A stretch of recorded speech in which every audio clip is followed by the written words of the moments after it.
to chime in on what their experiences were.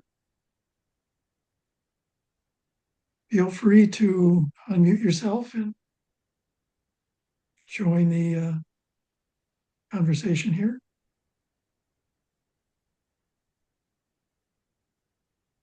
It is if I Ravi?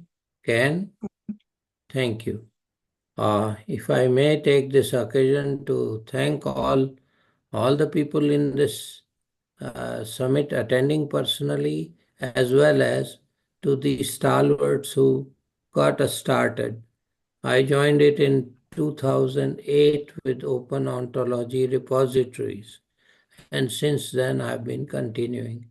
And of course, we miss speakers and organizers like Peter Yim and Doug Leonard, who spoke to us several times. And we, of course, would have liked to see people like Leo here today, but maybe he's busy with other things. And it is really a great path. Where are we going? It's a lot of pull into AI now in future. Understanding and knowledge are closely intertwined, and the means we have, at least as humans, are listening, seeing, contemplating, and reflecting further, and then probably we achieve knowledge. So I'm at an overview level today, thanking you, especially all three panelists, Janet, Michael, and Steve. I have worked with you on several summits, and I apologize to Michael Gruninger because in several of these communiques, he had the expression, "Oh my God, it's Ravi again," asking the question. So here is Ravi wishing this tremendous 20-year summit a great recap and our future paths being brighter within, of course, influenced by the umbrella of AI these days. But we hope that we keep our balance and describe ontology as a standalone as well as integrated part of knowledge systems. Thank you. Ravi, Gary, would you like to comment?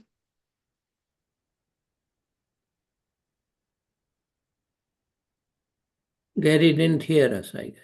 Gary, can you hear Oh, us? yes. I wasn't sure if he was calling to me. Yeah. Well, I think this is a very nice retrospective. I'm glad that, for example, Michael covered some of the earlier summits with a very much of an ontology focus. People who attended last week might have noticed that I sort of covered the latter half of that when AI was more prominent.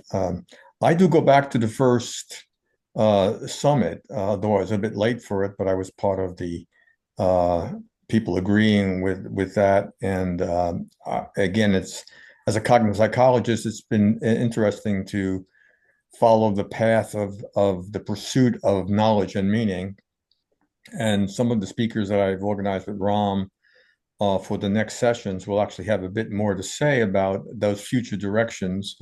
I, like many other people, believe that the whole field has moved in a more cognitive direction, and that I think that'll be an interesting future direction.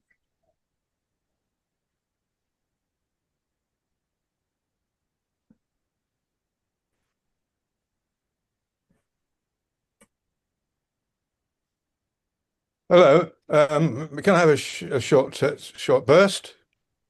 Sure, go ahead. Can you hear me? Right. Okay. Robert Rivetto. Yes, I've talked to him.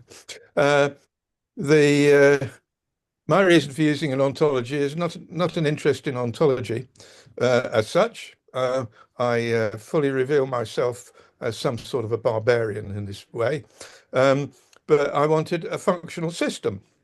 which would allow me to uh, to categorize and to classify the ways in which animals and plants solve what might be regarded as technical problems, basically for survival, and I now find evolution as well. Hooray! But abstract these techniques that they use in such a way that I could transfer the abstraction through to, by analogy, through to a mechanical version of the same categorization, but using different endpoints for the various categories that I was erecting. Now, the only system I know of which can do this is a system called TRIZ. Teoria Rejenia Izobritatelskid Zadaч. And I had a couple of Russians working with my team when I was doing research in this in the University of Bath as a biologist in the Department of Mechanical Engineering, which was a bit of a shock in a way and not very satisfactory. But I managed to understand what the problem was, but hardly got around to solving it.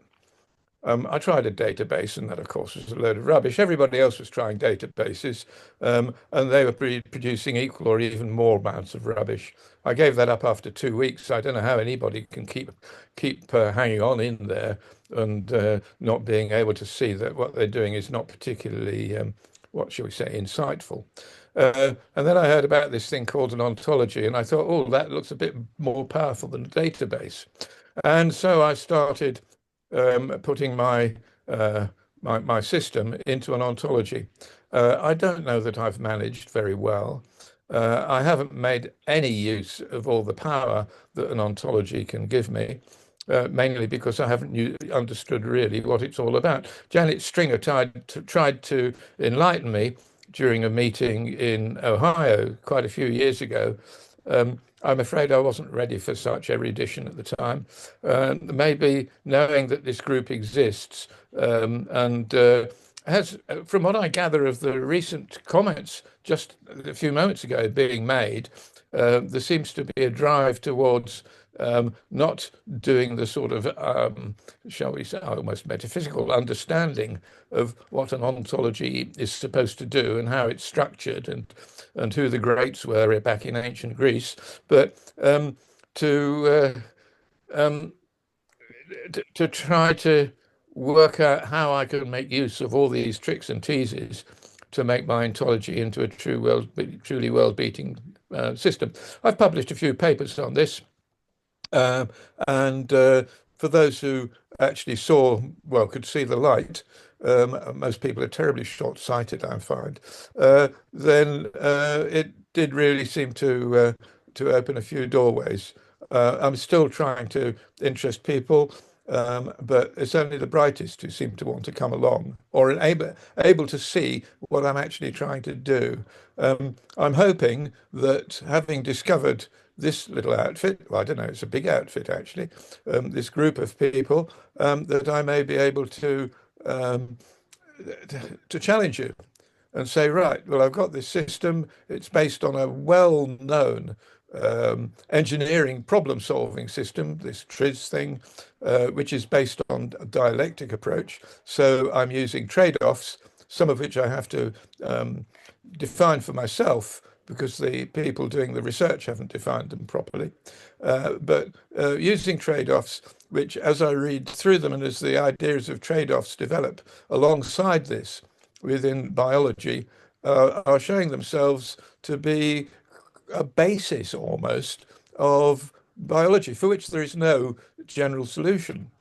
And I wonder if I may be actually reaching out beyond myself, trying to do this, and I've sort of grabbed the tail of something which is probably quite important because it's simple. Well, it's relatively simple. You have to have a fair amount of understanding and knowledge of biology, but the underlying concept is simple, and that must be good. Thank you. Thanks. Let's see, I think it was Robert who had his hand up next.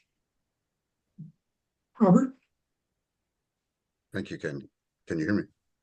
Yes, Yes. Fantastic. And thank you all for the excellent presentations. Janet, Michael, Steve, it was great. And it's also great to go back to the history of various projects. And thank you, Ken, for opening the floor to people to share their experiences as well. So I'll just touch on one. In the ISO standard, just for context, originally, and I was part of the current ISO standard before it was what it was, when it was particularly focused around a single upper ontology in Buffalo, and so it was notoriously biased for that, and so that needs to be taken into consideration, because through that process, in which me as a member of a national body provided input on the claims of global reach, that it was biased, as evidenced by the members of the group having affiliations or having vested interests in that particular upper ontology. Those comments, I believe, were part of the driving force to try to make it truly international. However, I think the student and the practitioner in ontology should still scrutinize it, because if there is sufficient bias for a particular upper ontology in the current requirements in part one, then that should not be acceptable for an international standard. There should be, as I argued back then, it should have international voices, such as Michael's, such as folks in Italy, such as folks in Brazil and other countries. I know some upper ontologies who are not interested in engaging in the community because of these sort of domineering voices and these sort of monopolizing perspectives or monopolizing attempts in the upper ontology world. And there tends to be an adversarial and sort of business-minded outlook among some groups. And so if the international standard itself is truly supposed to be international, then I think the global community of upper ontology interested persons, from the student to those who have upper ontologies, to those who want to create new upper ontologies, should have a voice in critically scrutinizing the current requirements, because not all will accept them. And there are some examples of existing upper ontologies who do not agree. This is from past conversations with the current requirements, which originally, as I mentioned, were biased for that Buffalo ontology. Now, I think, again, have the global community of people interested in upper ontologies criticize or positively, constructively, critically scrutinize it, and see if it truly is a global applicable standard for that. And secondly, I think it's very important to make the student, the expert, and others aware that you can create your own upper ontology. And if you want to, but you need to, I make the distinction between, are you trying to do philosophy, or are you trying to do computer science? In either case, be explicit and transparent about what you're trying to do. Are you trying to make claims about the metaphysics of the world? If so, then perhaps it might muddle the waters if you are trying to apply that in a computer science context. And the reason is the more abstract you get, the more open to interpretation and the more vague things get. And so making claims on domains at such a level that are more specific raises various issues, both ethical and practical. So these are just some suggestions and some input. Thanks again to all the speakers. Again, wonderful, and happy belated New Year. So I had a quick response to some of the things that Janet mentioned and Julian sort of followed up on, which it relates to the symbol grounding process, which is now being explored a little bit more through the experience, if you want to call it that, of robotics. So I think that's we're getting to an interesting point where the question has become, what type of world model / ontology can a robot intelligence, if you want to call it intelligence, build based on its experience within the environment it is in? And this work actually goes back a ways. Around 2005 or so, I was part of a 10-year conference at NIST on performance metrics for intelligent systems. And even at that time, there were people who were writing about bringing up robot, which is the idea of using various machine learning to ground concepts that a robot might have. And there's more interesting work going on that now, and something to look forward to. Could I just add a rider there? And that is that one of the first people who was really interested in what I was doing was an engineer called Rupert Saw, who's done some very nice work on the way termites' nests are built. And termite, of course, is only a few millimeters long, and yet it builds a nest which is up to 2 meters high and will last for 100 years or more. So obviously a termite cannot have a concept at all of what it's actually doing in terms of our world. And so you need to understand the termite there as something which is making decisions based on a small amount of evidence in a world which is totally different from the one that we have. Now, if as architects want to do is to transfer the information and the ways of understanding what they're doing into a larger model, then the architects would really love to know how you can do this and whether it's possible to go into agents and get lots and lots and lots of little agents who can make instantaneous, more or less, decisions as to what they're doing under some sort of generalized bow plan. And produce a building which is as efficient in so many ways, such as temperature control but more important, ventilation, as the termites muse, without really having to do anything than press 1 or 2 buttons. This is still a pipe dream. I haven't really got to work on grips on it yet. And Rupert is very interested in 3D printing and stuff like that, which is a very reasonable way of sort of producing a robot equivalent. But that rather chimes in with the idea that an ontology would be one way to go with controlling robots. Unfortunately, I find that as far as natural history and biology is concerned, AI is absolutely useless. It can't go into the detail. It fudges over everything. And it still requires me to decide what the important detail is in order to work out basically the parameters in the real way, parameters which are driving the whole thing along. So it's still a very difficult problem. Okay, let's. Janet has her hand up. Janet. So yeah, that's great, Julian. And what you said there and what Gary said it's good to see that we should expand our thinking about. We've become somewhat entrenched in ontologies where they have had success, and there's a certain amount of middle out work that is just how do we support these and build them for interoperation, that kind of thing. And then there's rethinking what is going on with ontologies. Why are we calling them ontologies? What is an agent that could make use of your world model that could help produce the designs that you need?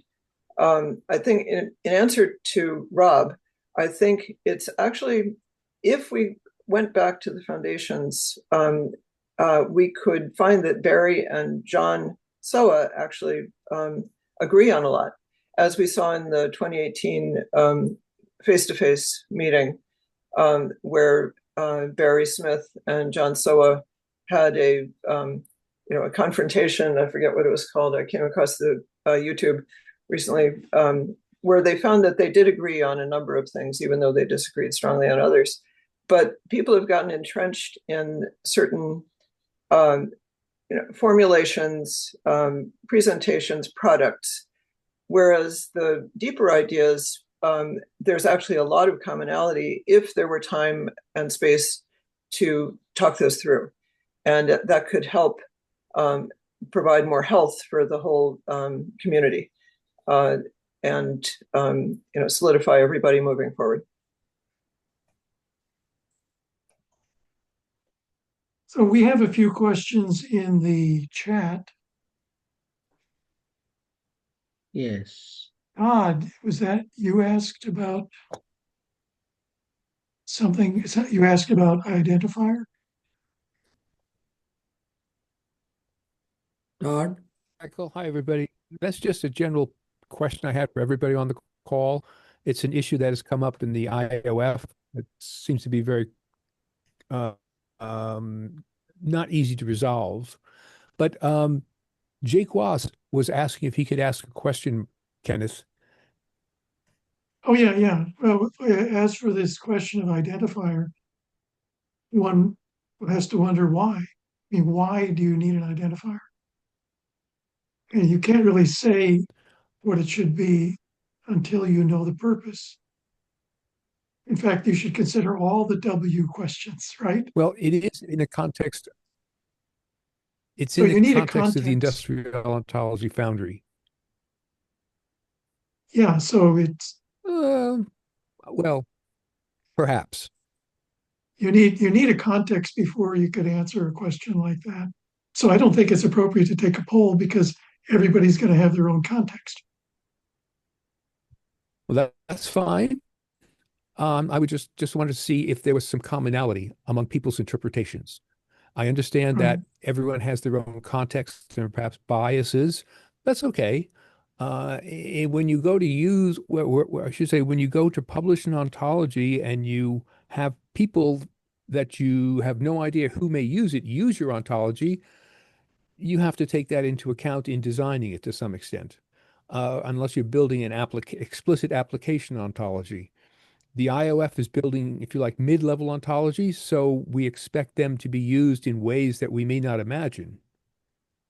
We have Todd, use is cases, of the course, but they're limited.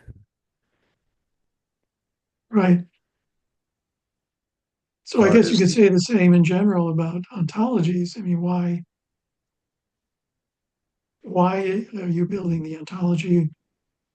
Or what level is it? Right? Is it mid-level, upper Yep. level, application level? On Yes. So the other you could hand, it would think be of it in useful if terms we of the actually came collection or up. the set of. It would be nice to come up with a I'd say, consensus of what an ontology is. well, as you pointed out, Kenneth, the understanding or interpretation of the constructs in an ontology based on based on context. So you could think of a foundational ontology, aka upper ontology, as applicable in a large collection, large set of contexts, whereas an application ontology is understood in a small range or small set of contexts, Yeah, so right? The context. possible So that's worlds, possible models for interpretation. right. So you're really starting to come up with a definition of ontology. That's Again. exactly what we need, right? Again. Would Well, Steve, one of would the you important agree with that? aspects of one of the important aspects of ontologies that Janet touched on was communication, in Mhm. that humans are going to be the ones that build ontologies, at least at this point, but we want our machines to be able to interpret them. So we need some consistency in the possible interpretations. And as we've seen with some of the earlier LLMs, they have their own wild interpretations of certain notions. And we need to constrain those in many situations. So just as you emphasize context, Todd and others, we have to also emphasize explanations. So it would help us validate ontology. And second thing is, in every reuse, there are reuse purposes to be reviewed before blind reuse, and extensibility with modifications is another use case of a reuse. That's all I wanted to add. Okay, that's great. But Jake had a question. Would you unmute yourself and ask? Oh, I was just beginning to try and type it. I'm afraid that the 2026 retrospectives forum was my first one. No, Janet made the point that I think has been kind of echoing maybe for years now, that AI and A-life are kind of fueling the current importance of ontology. And she also brought up McCarthy a couple of times. And this put me in mind of de Groot's new book about McCarthy, A Genius of Lisp. In the foreword written by Richard P. Gabriel, he's saying the new thing with new AI and A-life, I guess the kind of LLM powered ones, they're really seen as being numeric algorithms operating on floats. And I was really hoping to get either Janet or other people's kind of retrospective position on how do you explain this? This is a numeric thing with all these numbers. Oh, this was in Richard P. Gabriel's foreword to A Genius of Lisp, where he says, a long time ago we had symbols and ontologies and these kinds of thinking in the context of Lisp. But now people really construe these as being numeric methods having one. Sorry, I don't know if my question makes sense here, but that's what I wanted to ask about. Yeah, interesting. I'd say that the numbers are symbols as well. They're just different kind of symbols, different kind of code, different kind of formulations, models, rules that respond to the numbers. So if you put them in a spectrum, it wouldn't be either or. It would be natural language, speech, writing, signs. All of this would be within semiotics. If semiotics, the doing things with signs, was taken seriously as sort of foundational to this effort, then we could see more clearly the contrast between what do you gain and what do you lose when you take one approach to building the machine intelligence versus another. And they're doing that. You see that there are obviously strengths and weaknesses. People recognize that, but the constraining ideas of how communication would occur on the semantic web missed what the language models were capable of. It has lost truth conditional precision, but it has achieved so much in, one could say, rhetoric. The language models are capable of engaging in rhetoric, but they're not very good at handling truth. Anyway, so it's all very interesting as different cases within communication and control using signs. Very good. Thanks, Janet.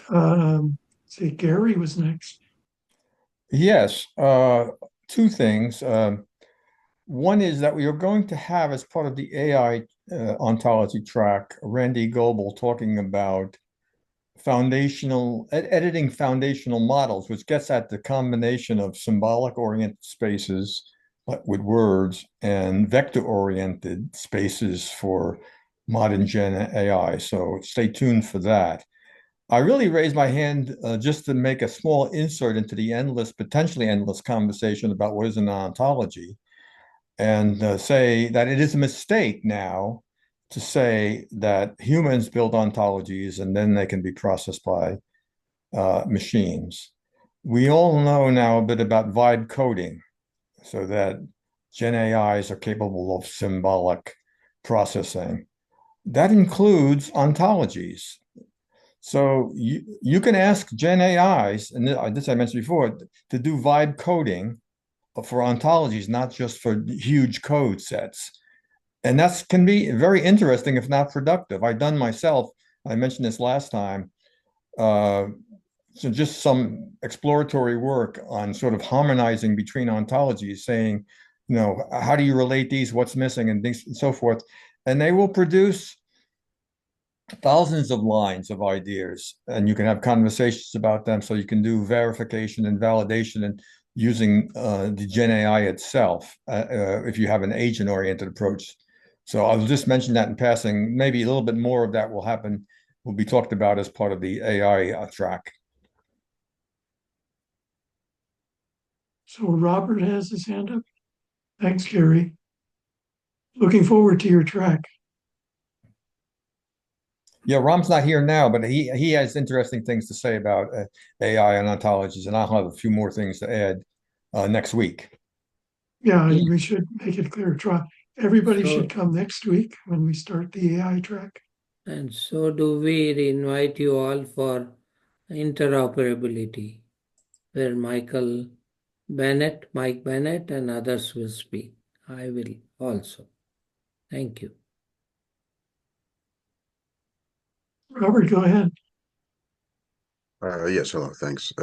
Todd had a couple of questions. One was and as also Ken, the context aware, context specific approach.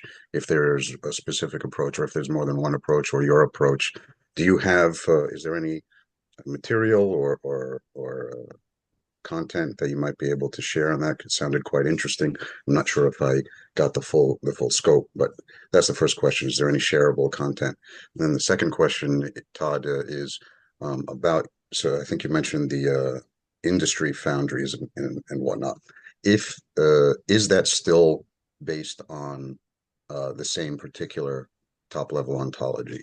If so, then that raises the same sort of concerns, because that presumably would exclude other top level ontologies from using such things, and it would introduce that bias again for that particular way of modeling, that particular worldview, that particular set of terminological or semantic constructs, and so that goes back to the same issues, which also raises the issues of the ethics of ontology development, right? The creation of these various so-called foundries modeled on the bios is all behind it is the Buffalo Group, and so it raises the concern of monopolization and exclusion of competing stakeholders, namely other top level ontologies across the world.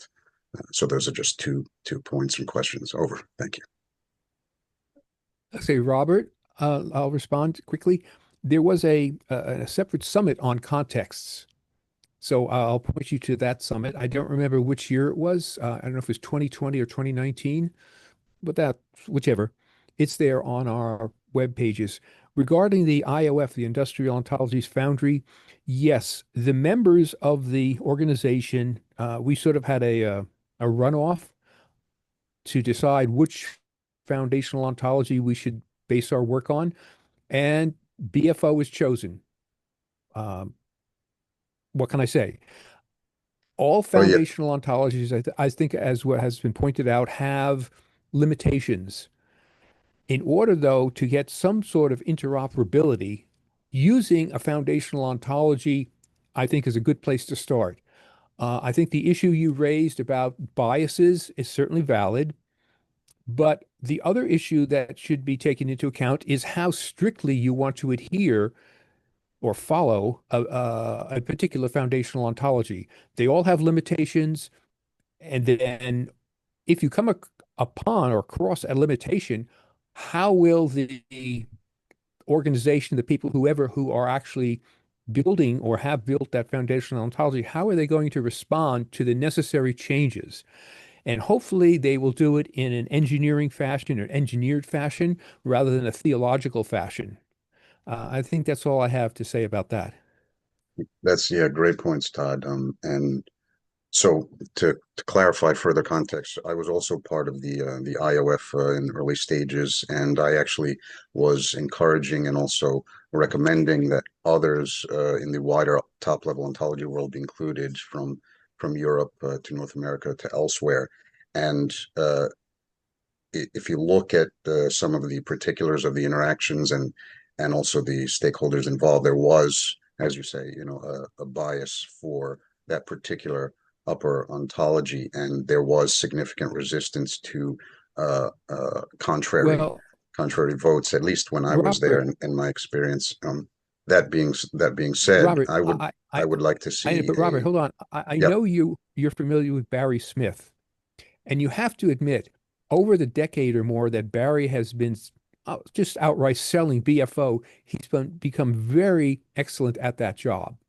So because of that, he has been able to motivate people to use BFO. But I think we should move on from that. So Steve, the second point was Steve, go ahead, Robert. You finish up your thought, and I'll. thanks, Steve. Yes. So I'll just briefly comment on Todd's and then the second off topic point or tangent point.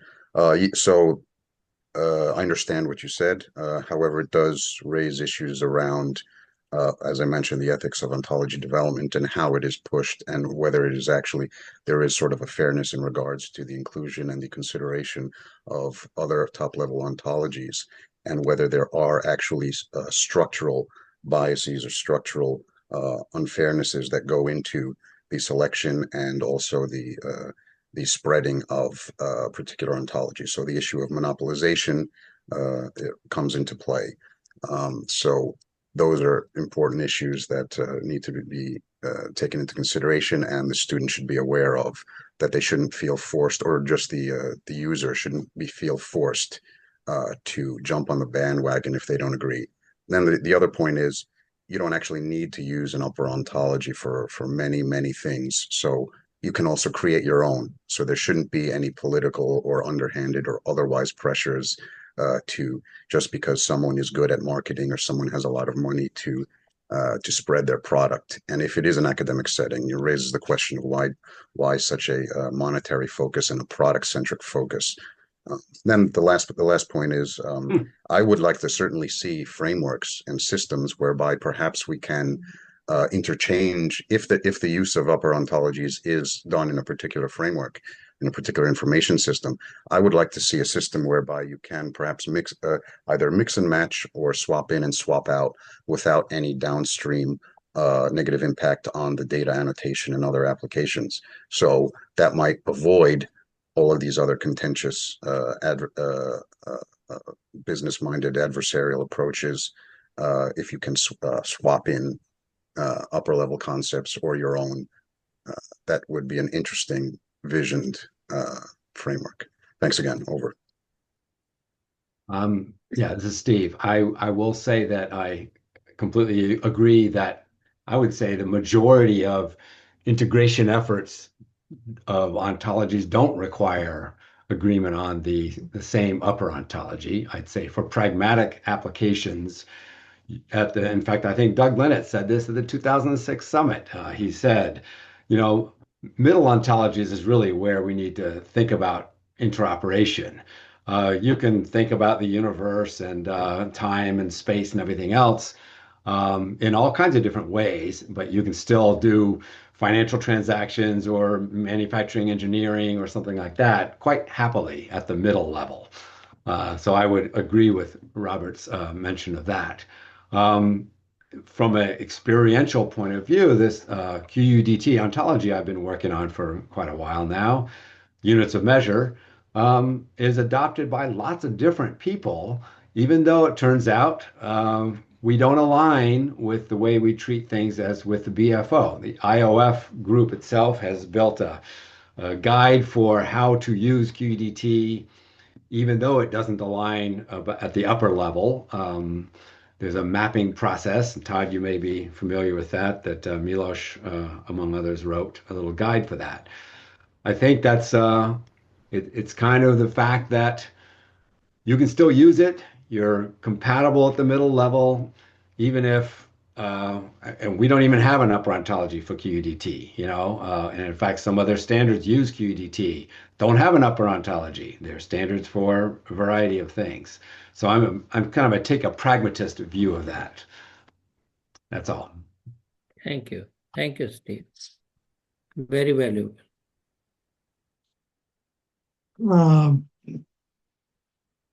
We are obviously run very over. Do you want to continue discussing? I mean, or should we finally come to an adjournment? Okay, I so we will certainly, Adjourn. I certainly unless someone want to else, thank the panel and yeah, Ken and thanks Ken. to everyone, Thank the especially to our panel and Ken. panelists and all of their insights, and I think this has been a valuable retrospective, and it can be very useful now as we go on to the rest of this summit and to future summits. So thanks to everyone for contributing to this effort. And hope to see you all next Wednesday. I hope I'll get the date right this time. So bye to everyone.